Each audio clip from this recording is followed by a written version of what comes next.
बात आज की चैनल के कार्यक्रम आर पार में मैं सुरेंद्र चतुर्वेदी आपका स्वागत करता हूं। किसके नाम पर चल रहा है करोड़ों का खेल? कैसे चल रहा है खातों की खरीद फरोख्त का कारोबार? यह बाजार है, यहाँ सब कुछ बिका हुआ है। बोलिए क्या खरीदना है आपको? बाजार में कोई कुछ भी खरीद और बेच सकता है। यहाँ यदि आप सोचें कि घर में रहकर बाजार से बच सकते हैं तो आप गलतफहमी में न रहें। बाजार आपकी रसोई, बेडरूम और बाथरूम तक कब्जा जमाए बैठा है। बाजार के इस शातिराना अंदाज को आप क्या कहेंगे कि यदि आप अपने बैंक खाते भी बेचना चाहें तो सिर्फ सोच पर लें, बाजार के दल्ले आपकी सेवा में हाजिर हो जाएंगे। जी हाँ, आज खातों की खरीद फरोख्त पर ही बात करेंगे। खातों के खरीद फरोख्त और आर्थिक क्षेत्र में पनपते काला बाजार पर पिछले लंबे समय से मैं अपनी जानकारियां पुख्ता कर रहा था। भारत ने जब सभी के लिए बैंकिंग का सपना देखा तो जन धन योजना से लेकर आधार लिंक्ड खातों तक कई योजनाएं शुरू हुई। करोड़ों लोग बैंकिंग व्यवस्था से जुड़ पाए। यह एक आर्थिक क्रांति थी, पर दुर्भाग्यवश हर क्रांति के साये में एक अंधेरा भी पलता है। आज वही अंधेरा खातों की खरीद फरोख्त के रूप में पूरे देश में अपने पैर पसार चुका है।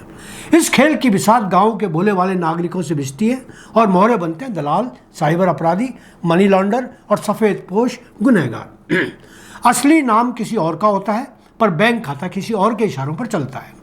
यह न केवल एक व्यक्ति विशेष के लिए खतरनाक है, बल्कि यह देश की आर्थिक पारदर्शिता, राष्ट्रीय सुरक्षा और कानूनी व्यवस्था के लिए भी एक गंभीर संकट है। जब सरकार ने करोड़ों नए बैंक खाते खुलवाए तो उद्देश्य था हाशिए पर खड़े नागरिक को मुख्य धारा से जोड़ना, लेकिन इस प्रणाली की लचर निगरानी ने उन लोगों को नए शोषण का शिकार बना दिया जो पहले ही सूचनाओं और जागरूकता से वंचित थे। मैं पुष्कर के पास होकरा गांव में रहता हूं। इस गांव में भी दलाल आसपास के क्षेत्रों में घूमकर 500 से 1000 रुपये में लोगों से आधार कार्ड लेकर खाते खुलवाते हैं और फिर उन्हें अपराधियों को बेच देते हैं। ये खाते सट्टेबाजी, हवाला, ड्रग तस्करी और साइबर अपराध के गुप्त माध्यम से बनते जा रहे हैं। यहाँ सवाल यह उठता है कि कानून की पकड़ किन पर शिकंजा कसती है। विडंबना यह है कि जब कोई ऐसा खाता किसी धोखाधड़ी में पकड़ा जाता है तो सबसे पहले खाता धारक ही गिरफ्तार होता है, चाहे वह रामू हो या शांति देवी, जिन्होंने शायद ही कभी किसी एटीएम मशीन का इस्तेमाल किया हो वो। इस बीच असली मास्टरमाइंड जो इन खातों से करोड़ों का खेल खेलते हैं, सिस्टम की परतों के पीछे छिपे रहते हैं। यह न सिर्फ अन्याय है, बल्कि कानून के प्रति जनता के विश्वास को भी खंडित करता है। इसलिए मैं बैंकों की भूमिका को सबसे ज़्यादा दोषपूर्ण मानता हूँ। बैंक के कर्मचारी लक्ष्य पूरे करने के दबाव में अक्सर केवाईसी प्रक्रिया को औपचारिकता बना देते हैं।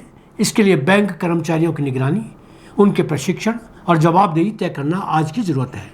इसके अलावा निजी फिनटेक कंपनियों की तेज से बढ़ती पहुंच और छूट का लाभ भी अपराधी वर्ग उठा रहा है। डिजिटल खातों के सत्यापन में एआई और बायोमेट्रिक निगरानी को और बेहतर बनाने की ज़रूरत है। इस विषय पर बात करते हुए मैंने कोटा विश्वविद्यालय के कुलगुरु डॉक्टर बीपी सारस्वत से बात की। इस समस्या के समाधान क्या हो सकते हैं यह पूछे जाने पर उन्होंने बताया कि इसके लिए पंचायतों में जागरूकता अभियान शुरू किए जाने चाहिए। गांव कस्बों में वित्तीय साक्षरता का अभियान इसमें बैंकों की काफ़ी मदद कर सकता है। उनका कहना है कि ऐसे मामलों में कानूनी स्पष्टता जरूरी है। बेचारे मासूम खाता धारक जरा सा लालच में बिना परिणाम जाने शातिर दलालों के शिकार हो जाते हैं। इनकी सुरक्षा हेतु नीति निर्माण होना सबसे बड़ी ज़रूरत होती है। इस फ्रॉड से बचने के लिए प्रौद्योगिकी में सुधार भी ज़रूरत है। मजबूत डिजिटल KYC और ट्रैकिंग के सिस्टम लागू होने से फ्रॉड करने वालों को सबक सिखाया जा सकता है। राष्ट्रीय स्तर पर शिक्षक सम्मान से नवाजे सुधीर तोमर का इस समस्या को लेकर स्पष्ट मानना है कि राजनीतिक इच्छा शक्ति से दलालों और आर्थिक अपराधियों पर लक्षित अभियान चलाए जाने से ही खातों की खरीद फरोख्त पर अंकुश लगाया जा सकता है।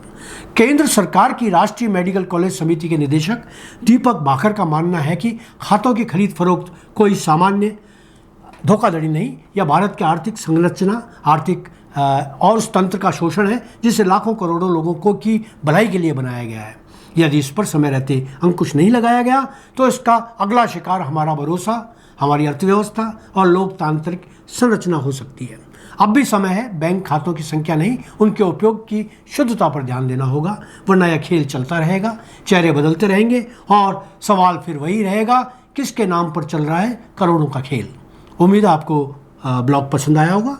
आपकी इस विषय पर क्या राय है बताइएगा, इंतजार रहेगा। धन्यवाद, आज इतना ही।